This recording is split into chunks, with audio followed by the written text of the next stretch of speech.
Welcome to the Business Blast Podcast. I'm your host, Tyler Wagner. This episode is brought to you by Authors Unite. Authors Unite provides you with the support you need to finish your book. Best part is, after you finish your book, they take care of the entire publishing and marketing process 100% for you. So, if you want to become a successful author, make sure to check out authorsunite.com. Now, let's jump into the episode.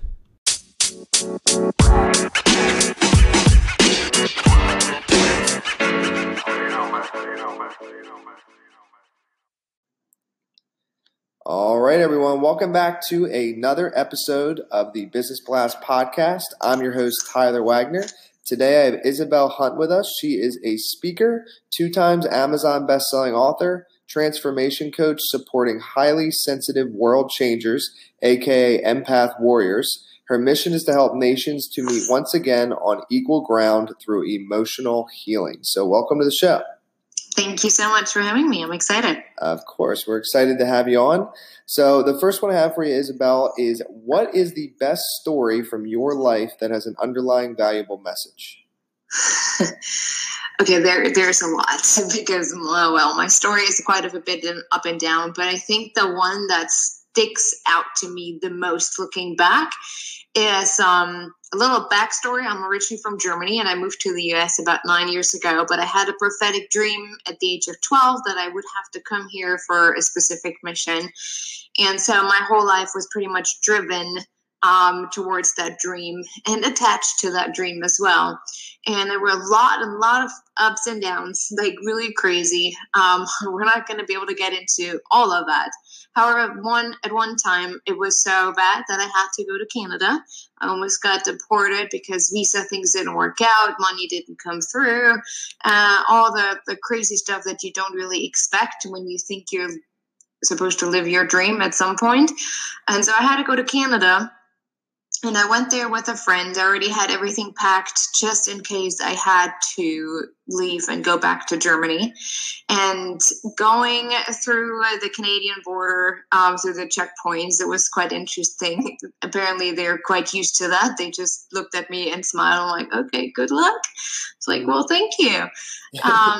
So we stayed there for a night. It's kind of like Windsor is kind of like this dead city where there are just people there who have to go back and forth pretty much. And so the next morning we had to go back to the US and we had to go through the immigration office, and just going in there was like a whole ton of anxiety and panic. You could smell it, you could feel it, you could hear it. People in this whole room were just anxious and nervous, and you started to sweat for no reason.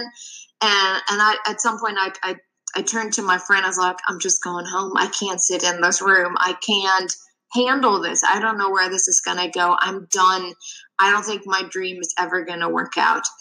And she just sat in the corner. She comforted me. She's like, it's going to be fine. Just wait. And so the first officer who came to me is like, oh, yeah, okay, you have this situation on visa. There's nothing I can do for you. I'm just going to book a flight for you, go back to Germany. And in that moment, I broke down.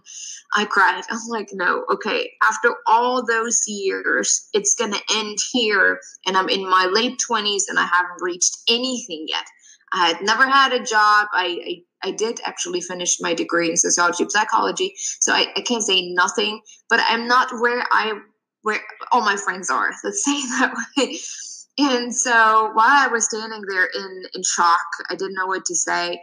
There was another officer who looked over and he said, something tells me that you're here for a reason. Let me take a look. And I looked at him like, where's this coming from? Like, he didn't know me, never saw me, nothing. And he looks at me and was like, I think I can do something for you. And it took him 4 hours to work through the whole thing. And he said, well, it's kind of a gray zone. I'm not quite sure, but we'll figure something out. I think I found a loophole. And he looks at me and he says, Isabel, I think I can trust you. I have a feeling I can trust you. And I want you to be able to do what you're here for. But you need to trust me not to do anything illegal.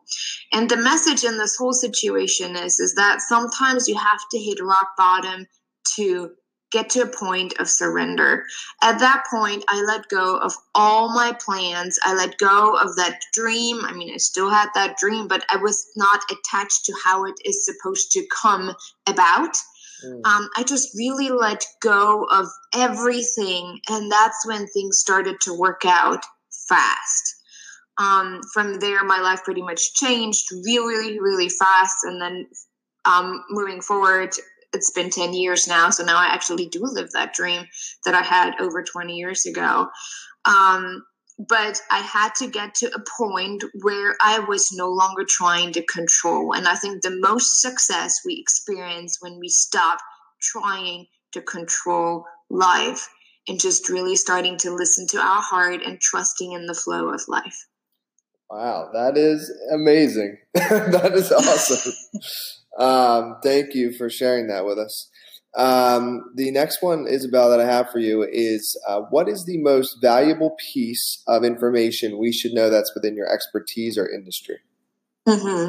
Well, I'm a transformation coach, and over the last years, I studied the topic of emotions. I mean, my background is in sociology and psychology, so I already had some knowledge, but I wanted to get deeper, especially into the epigenetics and the spiritual side of emotions, because I think we always disregard that part of what emotions really are. So the expertise that I have, or from that expertise, I always urge people to reevaluate the relationship that they have to their emotions. We always think it's one way or another. It's bad or good. If I feel this way, there's something wrong with me.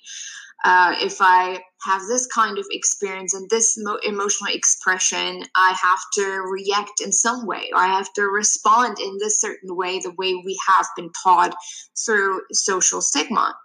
And that has been the biggest change for me, to reevaluate how I feel and how I relate to what I feel. So instead of just seeing my emotions as something good or bad, but seeing them as a tool and as a messenger for me whenever I drift off of my path. Every time I move a little bit in directions where I'm like, okay, maybe I shouldn't do that, some other emotion comes up that directs us back to our center, to our core, where we operate from the best. And that pretty much is that true self. And that's something that that's the advice that I would give people in general. And if you could give your younger self one piece of advice, what would that be? There are two. One is, stop comparing your life to everyone else's, how you think it should be, how they think it should be, the expectations of your parents, of society, where you're at what age, and really taking the time to look more inward and not being so driven by the pressure of those expectations from outside. Every time things went really bad for me, I realized looking back that those were the situations where I tried to conform to social expectations or to my parents' expectations, and didn't really trust myself and what I knew, what I'm supposed to do, or how I'm supposed to think about that, or where I'm supposed to go. So that is something a big that goes through my whole life, is the trust issue, because I'm a bit of a control freak. So control and trust doesn't really work well together. And that's the advice that I would give. Just let it go and trust more. And it could tie in. So in your opinion, what is the key to happiness? Oh, that's awesome, because I could literally do a whole talk on that one. But in short, since we don't have too much time, the key to happiness is embracing all there is. Happiness is not just one emotion. Happiness is when you can embrace all that you are experiencing and be okay with it. When you're able to sit with anger, when you're able to be okay with grieving whatever has happened in your life that you need to let go of, even if it's a loss. Being okay with being frustrated and overwhelmed, but really taking a closer look. That is happiness. Happiness is being able to experience it all, but not from a place of desperation, but from a place of guidance. And what is the best book that you've read, and what was the number one thing you learned from that? I'm not so good at memorizing books, but I think the one that really made a difference for me is The Alchemist. I loved the book because it really intertwined the spiritual, something that you really need to learn for your life, with a story. And those really stick with me.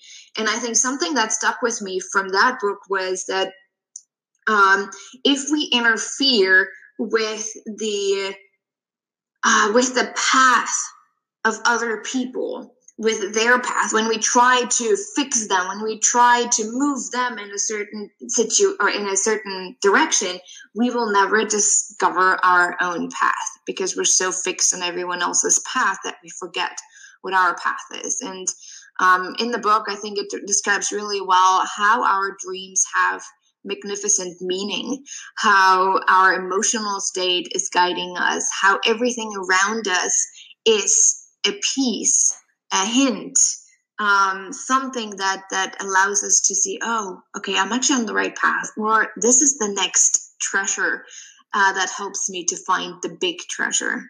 So it was quite a significant book. I love that book as well. I agree.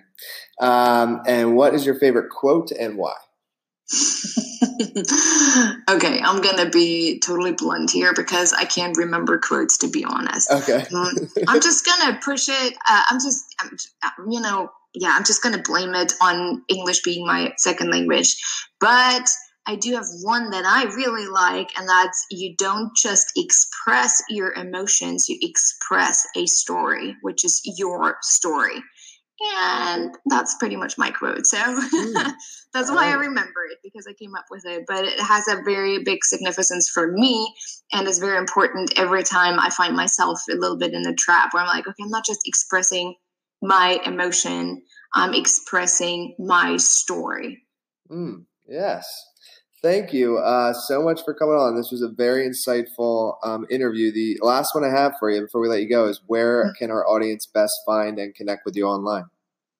I keep it simple because, like I said, I'm a bit of a control freak. That's my website, isabelhundt.com, ISABELHUNDT, where you can find a lot of freebies that help you, especially if you're highly sensitive, if you're visionary, or if you want to learn more about your emotions and how you can use them as a guide, and how you can work with me as well. So there's everything from my book to how to work with me, courses, everything on my website, isabelhundt.com.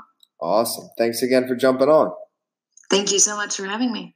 The podcast you just heard was published with Anchor. Got something you want to say to the creator of this show? Send them a voice message using the Anchor app, free for iOS and Android.